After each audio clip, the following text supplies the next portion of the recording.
In Atlanta, I've seen the least baddies so far. Oh, Yeah. Thank God we ain't from here. I'm a Texas girl. You ain't offending me none.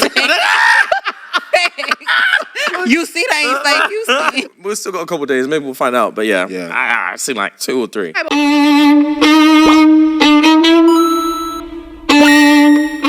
Welcome back to Random University today, you guys. We are going to discuss something that's been going very viral very quickly in the last couple of days. And I know personally I have some black women in the comments section. Please do not get triggered. I think most of y'all are mature enough to handle my humor. At this point in time, if you couldn't, I don't think you'd be tuning into these videos. I do think you tune in to at least get a little bit of the humor, a little bit of the insight, and a little bit of the knowledge that we spread here at Random University. Once again, some of y'all will graduate from this school much faster than you will ever graduate from Dr. Umar's school, because I don't think it's ever going to open. And there's a lot of people defending the fact that his school hasn't opened in 10 years. Well, I ain't going to tell you a date about the day that Random University is going to enroll or actually open, but you can enroll into entrenched studies if you'd like at any point in time. Remember, psychology, the fake alpha male, and the other ones that we have available here at this university. But today we're talking about viral trends, and we're going to be talking about the 2 guys from the UK who apparently were caught dissing black women. Now, listen, I don't necessarily look at it as dissing black women, but they did, reveal some things about themselves. And I know a lot of people have been making fun of these 2 guys and their, names as Craps and Giggles and stuff like that. But honestly, they just revealed what, unfortunately, a whole bunch of brothers who will be out here on these platforms making a bunch of money don't want to be honest about, and that is their preference of what women that they actually like. We're going to get into all of that here today. My birthday is around the corner, and there's nothing that I would enjoy more than seeing the channel hit 3,000 subs. I really appreciate all the new subscribers to the channel, as in the last month we have grown a ton. I mean, I have seen this channel just explode all of a sudden in my mind. To me, it's like I've gone viral. I mean, when you go from seeing this channel go from 1,200 subs to like 2,500 subs, it does a lot. It means a ton. So thanks to everybody who's been, subscribing to the channel and enjoying the content and consuming what I've been putting out there. Hopefully you've been enjoying it. And if you do, please leave it in the comments. I enjoy comments. Because I don't live stream, please feel free to put it out there in the comments. Also, if we can we please keep the comment section racism free? Listen, if I didn't laugh or love or like your comment down there in the comment section, it's probably because I didn't find your joke very funny. It probably wasn't a joke. As a person who tries to make people laugh majority of the time in my life, I can kind of tell when you're actually being funny or you're just being a dick. And, I can see it. So let's try to keep this, comment section a little bit more friendly. I don't mind jokes. I really don't. But the video. What is the black girlfriend effect? This is you don't know about this. Glow up the other culture. Yeah, so you'll see a guy who's had a black girlfriend. All of a sudden, he's got buzz cut, clean shape up. Glows up, bro. I like that. I like that. They shave their hair because they start losing it. Because they're so stressed being around this black girl complaining about shit all the fucking time. That's why they gotta shave their hair. Nah, bro. White guys with black girlfriends, they grow a beard because there's more cushion when they get slapped. That's hilarious. I think the black girlfriend effect. It might be a protective instinct, bro. You think? Protective. Yeah. Do you guys have you ever had black girlfriends? Yeah. Yeah. Have you ever had white girls? Yeah. Oh wow. Okay. What's your favorite? It's white. It's white, Latina, Asian, or Hispanic. It's anything but black. That's why they laughed, because they're like, yeah. If I say anything other than what I really believe, I'm going to get murdered by my fans. We love them all. Yeah. Oh, really? We love them all. Yeah. That means white. Who gets that means white. Hey, let me do translation. Kendrick fans, We love them all. That's royal English for As a person who aspires to potentially do stand-up comedy at some point in time, and a person who likes to try to make people laugh on a daily basis in their life, just to bring them a little bit of joy, because laughter makes you younger. Laughing and smiling actually makes you live longer. And that's what, if I can do anything in this world, I would like to contribute that. Now, people are saying Andrew is racist for even suggesting this, or having the gall and audacity to say this up out of his mouth, even though there's a lot of people who walk around thinking and saying these things. They know they do in their friendship circles, but he is willing to at least put his chest out there on his platform and say it. And yeah, I don't really care about that. You know why? Because, okay, maybe Andrew is a racist. Maybe he is. But at least he's an equal opportunity racist. He gives everybody them hands. He could easily be a ghostwriter for South Park because everybody can get them hands when it comes to them jokes. Everybody can get it. He does not relent. It's not just black, it's not just white, it's Asian, it's Indian, it's everybody. That's why he's got every different race you can possibly find on that podcast, except for an Asian guy, I guess. Now, I know this is going to make some people upset, but I really want to know which part triggered people the most. Please let me know which part was the most triggering. Was it just the fact that he had the audacity to even suggest anything about a black woman? Maybe he has experience. Maybe he's dated black women in the past. Maybe he's basing it off his own life experience, his story. Are you going to invalidate his truth? What if that is his truth? Or is he just basing this off of stereotypes? Oh, angry black woman. He's a person who just lists a bunch of stereotypes about everybody. There's a reason why this guy doesn't have comedy specials on Netflix. You know, very known networks. You know why? Because he says flagrant, over the top stuff like this. This is literally why his podcast is called Flagrant. It's over the top. Have you ever watched basketball? That's why they call it a flagrant foul. It's beyond the measure. It's going too far. That's what a flagrant foul is, and that's what the word flagrant means. So yeah, he's going to say some stuff that probably will piss some people off. But guess who was laughing? Those brothers right there. They thought it was awfully funny. They really thought it was funny. And it's going to get even funnier when we talk and dive into the next part of this video. Because these guys, they really start backpedaling. Because you know what? This is what happens when you become a slave to the people in your comment section. When you become a slave to your fans. When they control everything you do or say and how you walk and move. You'll see what happens. You'll end up backpedaling. And then you'll start looking stupid. Because you don't stand on anything. You're just like Sneeko. You don't have any principles. You have no backbone. You are spineless. You're just like Big Mo. You don't stand up and say anything when it really matters. If it really bothered them, you know, they could have said something right then.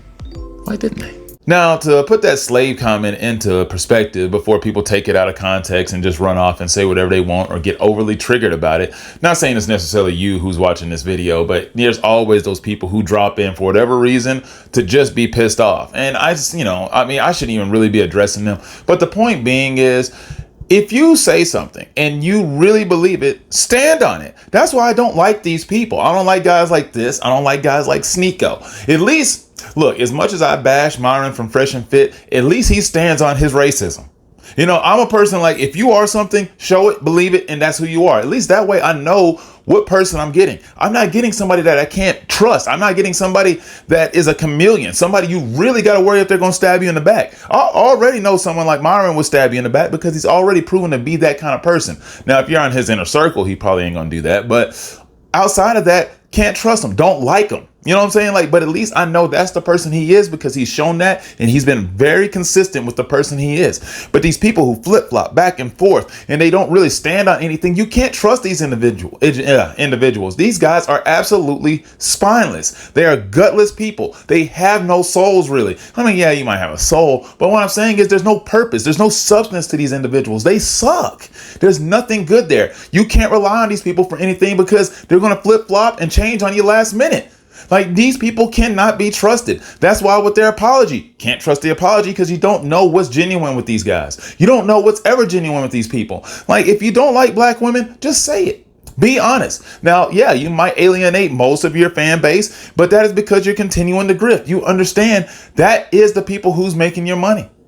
Now, Six the guy that's made a whole bunch of really good points, and my video is quite the opposite compared to hers. Mine's is more or less to make you laugh. If you want some like deeper context on this situation, if you want a serious point when it comes to this conversation about these guys and like the next level, layers to this when it comes to these types of men, please watch her video. I will leave a link to her video in the description. So feel free to watch it. Subscribe to her channel. Six is hilarious, especially when she gets pissed off. But this video is mostly to make you laugh. But I did want to put that into context because people will see that and they will be like, what you talking about there, buddy? And it's like, hey, what you mean by that? Before we get into today's episode, quick PSA, quick acknowledgement.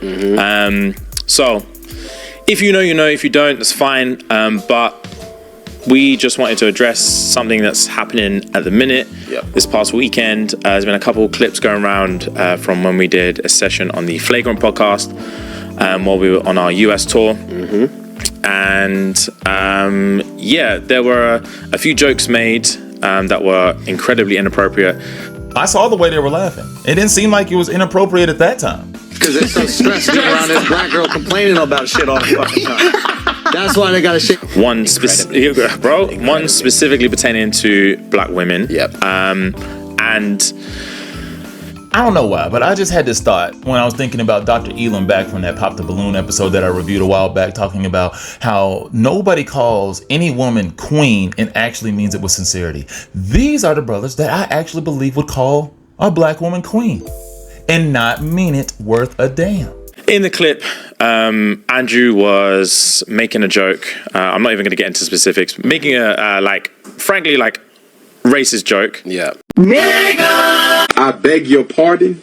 Well, trigger language warning. They're talking about racism now. I guess next they're about to start talking about how Andrew Schulz is a part of the white supremacy, holding down and trying to oppress the black man and humiliating right there on his podcast. Just go out there and neuter that man. Show that he has no balls out there in front of the black women out there. Just emasculate that man in front of everyone, right?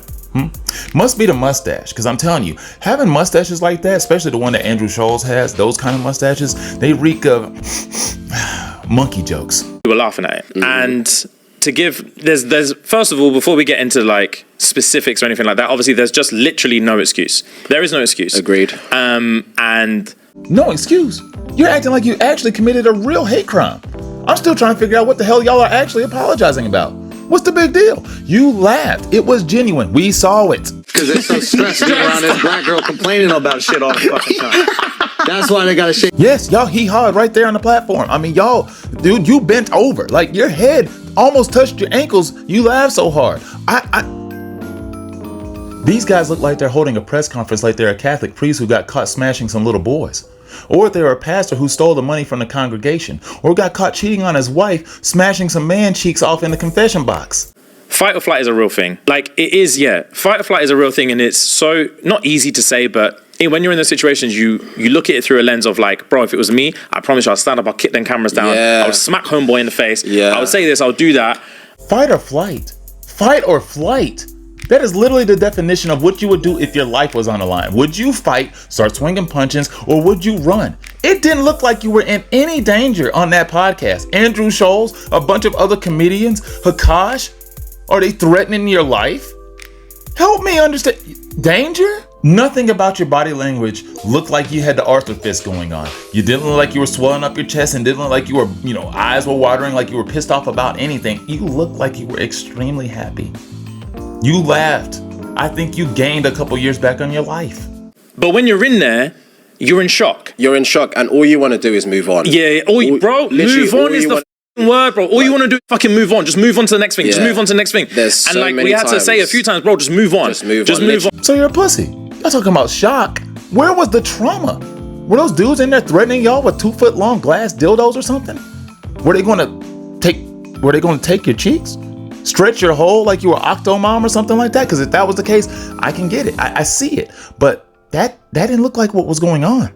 So that apology attempt was about as strong as Miranda Sings, Dr. Disrespect, and hell, I'd even say Mr. Beast. And Mr. Beast never even came out with an apology. He just hid and made more videos. That man just stood on business for reals. He said, no, we get back to work.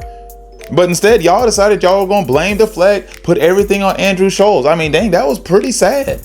Took no accountability in that situation. Well, all right, fine. But please explain this next clip when y'all are talking about how you were in Atlanta and y'all didn't find not one baddie. Now, see, the problem is that everybody started changing the discourse around these guys because it's like, most of your fans are black women, but y'all over here trying to say that y'all don't want to disrespect black women and that y'all prefer black women, but you clearly don't because you hesitated in these questionnaires where you had a chance to really stand up and say, hey, yeah, I like black women. Like, if somebody was to ask me and they were like, hey, what is your preference? Okay, the best way to answer this question is this. If you had to get rid of all the races and you only had one that you can choose from, that is your preference. That's who you would like to be with. Who would it be? For me, flat out, I'm going to say black women. You know why? Because there's beautiful all sorts of women, but black women last the longest, by far the longest. Like, they have the longest amount of tread on those tires. Like, you can't get tires better than black women. They are the best. I'm sorry. They're almost impenetrable. They'll take as many nails as you can possibly do. You can run over 1,000,000 potholes, still look amazing, still keep rolling. That's black women. Others, it might fade a little bit. Some, they'll look great for a while, and damn, overnight, something happened. They aged like 25 years. I'm not going to talk about those races because, boy, I don't want to get banned off of that platform and I don't want it to get ugly. But yes, I think very highly about the longevity of black women. That's why black women, they're the best. In Atlanta, I've seen the least baddies so far. Oh, Thank God we ain't from here. I'm a Texas girl. You ain't offending me none. You see, they ain't think you see. We've still got a couple days. Maybe we'll find out. But yeah. I've seen like 2 or 3. 2 or 3? Really? 2 or 3? Bruh, that's impossible in Middlesboro, Kentucky. Y'all must have stayed in the hotel lobby or had never left where you were. Y'all must have stayed in the room the whole time. What is y'all's type though? Bad is the type. Facts. Okay, look. So that is one of the stupidest things I've ever heard. That is literally the reason why terms like hogwash was invented. Like, nah, bruh. Who doesn't want a bad woman? Nah, I want them ugly. I want them busted. I want them beat. I want them curt. I want that chick ugly as possible. That way, I'm the only one who want that chick. So what makes a girl bad? It varies though. It matters how you own it. It can be a skinny girl who wears the fuck out of being a skinny girl. And then you've got a thick ting who just owns the shit out of being a thick ting. It's bad is bad is bad. That's a PR answer. A PR answer. They're all beautiful. If you have, I'm not saying everyone's beautiful. I just told you Atlanta's clap. I never said everyone's beautiful. I just said I'm not seeing any baddies here. You know what's funny about Atlanta though? Atlanta has a lot of transplants. So a lot of the people that live here, like you rarely run into people when you're out and stuff that are from Atlanta. Like the real Atlanta people, they be in the trenches, like off of Cascade. we about to get jumped next time we go out. Off of Cleveland Ave, that's what they be. We live here, man. I don't go to Cleveland Ave. I'm not getting jumped. Now, I have definitely heard that about Atlanta when it comes to the trans. Like, I mean, you can get caught slipping in Atlanta, apparently, because they almost got Dr. Umar. Apparently, they were trying to set him up on a 20v1, and he was not happy. Y'all got to stop doing that. Be careful, because I'm telling y'all, like, trapping dudes into situations like that, it's not safe. Seriously, like, that's me actually trying to look out for anybody that's a T. Like, be careful with that stuff. Stop. You need to let somebody know before it's go time, like what's going on, what they're working with down there. First of all, I'm glad I learned something new. I didn't even know clapped meant that, but then again, maybe people didn't know what beat meant or curt or stuff like that. I mean, different lingo from different places. I'm learning something from this. But I still don't understand how you could say you go through Atlanta and you don't see any baddies. How is that possible? No baddies in Atlanta? It's the inner city. It's the big city. The big Atlanta. Really? Black Central. Basically, it's what, I mean, Nashville is white Atlanta. Atlanta is what it is. Full of black women. So, I mean, I just don't understand how that's impossible. That's impossible. Hell, you got to find some baddies. I don't care what race they are in Atlanta. There's a ton. Now, some of them might have herpes, but that's everywhere. Everywhere has herpes now. So the last clip I'm going to show you in today's video really dates back to their past. I guess it's an older clip back before they got some new money and they got some comeuppings and they decided they were going to clean up their set for their podcast before they blew up, I guess, or it was probably on their rise. Well, either way, they don't necessarily say that they don't prefer black women and they say they don't like black women. They don't say that in this clip. But if you know how to read around what people are saying, you kind of get at what they're saying, and that black women are not their preference. And it's because of a very obvious reason. Trauma. When I was in school, there was a group of black girls in my year that would bully me religiously. It didn't fucking bother me because they were hideous anyway. I used to gun them hideous. So boy, fam, on a daily, it would be like, they used to call me half-breed. They would say my dad is a sellout. They would say, like, obviously, like, being mixed race, they'll say you're mixed up, you're confused. What the fuck, man? Begging, trying to be black when you're not. All sorts from black girls. All sorts. And obviously, I had to chuck it back. So I apologize to anyone if I offended you, like, peripherally, when I was gunning for these, man. But I had to chuck it back because, obviously, it was peak. Sam, why your dad's a sellout, innit? Only likes white girls. That's mad. That's crazy. Like, where is this coming from? Where's this coming from, yeah? It's amazing how many of these people, all their issues date all the way back to childhood, back to the playground. You know, I remember my boy LT on one of his live streams always talked about, well, why do people always make these references about the schoolyard, going back to school when you were younger? You know why? Because everybody always remembers the trauma that happens to them as a kid. Most of these people just don't get past it. They don't get over it. They don't go seek therapy. They don't go talk to somebody. They don't go seek an adult. You know, when people used to say, I need an adult, they needed an adult. And they need more than just one. They need a couple of them. And they need some to not try to fondle them. They need some to like actually listen to their problems. They needed somebody out there to protect them. Either a lot of these kids got their heads put in toilets, they got kicked in the nuts, they got made fun of, a lot of their appearances and stuff like that. They carried these insecurities all the way until they got clout. God, family, clout. Until they got to that point, all they had was God and family. Some of them didn't even believe in God. And then some of them had bad families. So they had nothing. So you got to think that was crazy for them. But most of these individuals, they honestly, they're just kind of soft. A lot of these people, and I hate to say it like that because trauma is real. But for me, it's a lot of those things. I feel like there's tiers of trauma, just like I have tiers of delusion. You know, you got modern women at the bottom, then you got the celebrities, and you got Fresh and Fit fans, and then you got Disney, and then you got Antonio Brown. There's levels to this. There are layers, just like there's layers to trauma.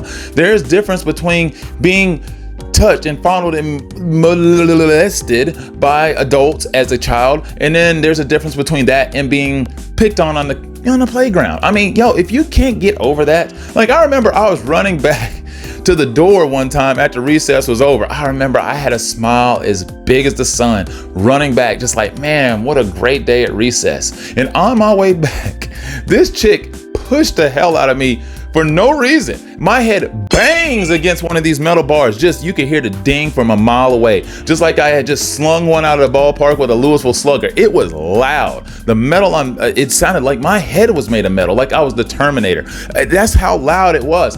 I probably was concussed that day, had no idea. I could have walked around just traumatized, saying I hate women for the rest of my life because some dumb decided she was gonna push me into the metal rod on the playground, the pull-up bar, when I was like 7 years old. I'm not gonna carry around that hate. You know why? Because it's irrelevant. I don't even know who did it, to be honest. That's the crazy part is I have no idea who pushed me. What a